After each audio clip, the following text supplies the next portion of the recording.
तो क्या ये केवल एक भौगोलिक रहस्य, क्या ये संयोग है कि इन सभी मंदिरों का निर्माण इन जगहों पर हुआ है? वरना ये संभव कैसे हो सकता है कि उस काल में और एक दूसरे से इतनी दूरी होने के बावजूद एक तय जगह पर ही इन सभी प्राचीन और सिद्ध मंदिरों का निर्माण हुआ हो?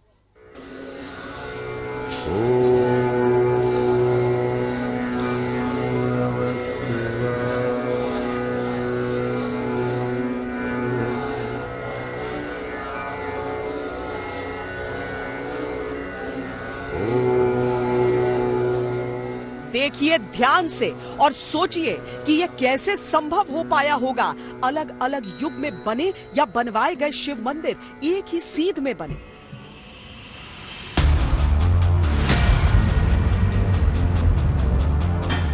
कैसे और कौन सा गणित लगाया गया होगा तब, अब से सैकड़ों हजार साल पहले? आइए इस रहस्य को समझने की कोशिश करते हैं। सबसे पहले भारत की देशांतर रेखाओं को मैप के जरिए समझिए।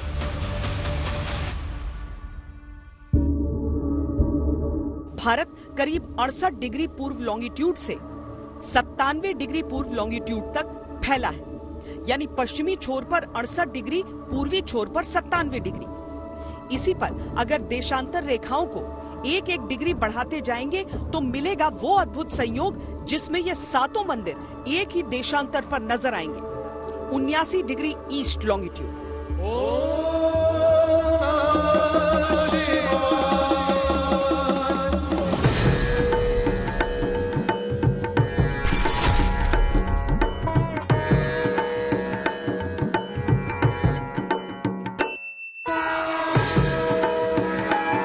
है केदारनाथ धाम।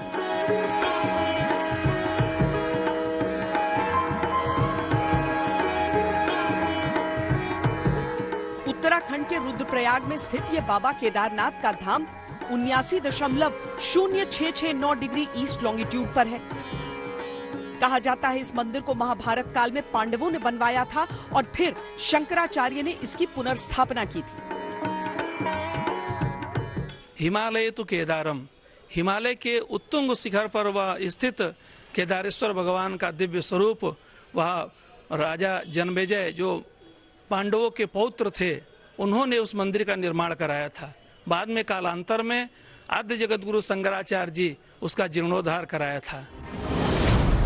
79 डिग्री ईस्ट लॉन्गिट्यूड पर स्थित ये है श्री कालहस्ती मंदिर। आंध्र प्रदेश के चित्तूर में स्थित 5वीं शताब्दी में विजयनगर साम्राज्य में बना ये मंदिर पंच तत्वों में वायु का प्रतीक माना जाता है। इसे दक्षिण का काशी भी कहते हैं।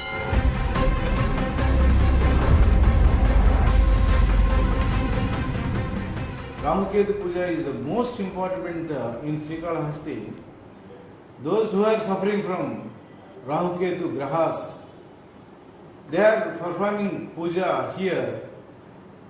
Entire problems, just like unmarried people, unemployment people, financially suffering people, each and every problem should be cleared after performing the Rahu Ketu Puja.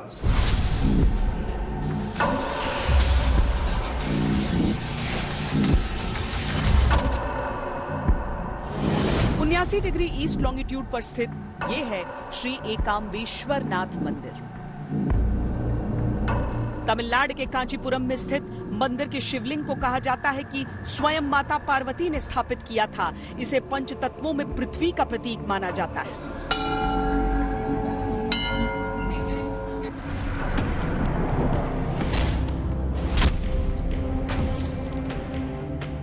उन्यासी डिग्री ईस्ट लॉन्गिट्यूड पर ही स्थित ये है अरुणाचलेश्वर मंदिर। अरुणाचलेश्वर मंदिर जहां दीपोत्सव बड़े उल्लास से मनाया जाता है और एक बड़ा दीपक इस मंदिर की चोटी पर जलाया जाता है जो दूर से दिखता है। इस मंदिर के शिवलिंग को पंचतत्व में अग्नि का प्रतीक माना जाता है।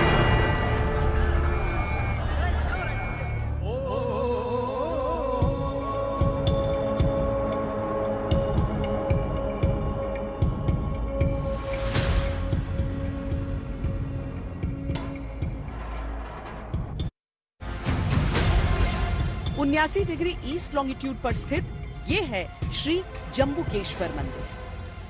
त्रिची में स्थित श्री जम्बुकेश्वर मंदिर करीब 1800 साल पुराना है। यहाँ गर्भगृह में एक जल की धारा स्वयं बहती रहती है। इस मंदिर के शिवलिंग को पंच तत्वों में जल का प्रतीक माना गया है। Parvati didn't get lingam from Brahma, so she is having only water because Kaveri river is flowing. She took water in her hands, and by her unconditional love and surrender to Lord Shiva, the water turned out as a lingam, and she started performing puja to that lingam.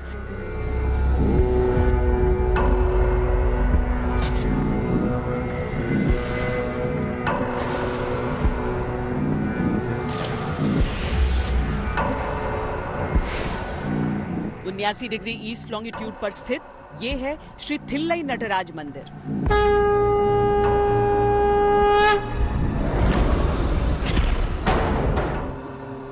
Shri Thillai Nataraj मंदिर तमिलनाडु के चिदम्बरम शहर में स्थित यह मंदिर 10वीं शताब्दी में चोल राजाओं ने बनवाया था। इसमें भरतनाट्यम की मुद्राएं उकेरी गई हैं। पंच तत्वों में इसे आकाश का प्रतीक माना गया है।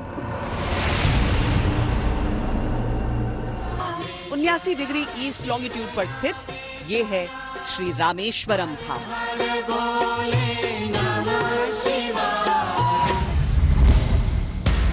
और श्री रामेश्वरम धाम ये माना जाता है कि लंका पर चढ़ाई से पहले यहाँ भगवान श्री राम ने समुद्र के किनारे रामेश्वरम ज्योतिर्लिंग की स्थापना की थी।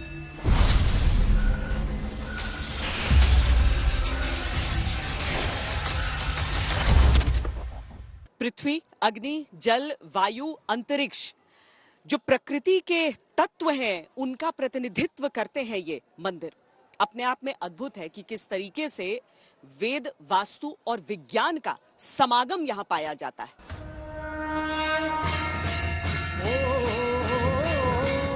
इन सब में कॉमन है सभी का 79 डिग्री ईस्ट लॉन्गिट्यूड पर होना।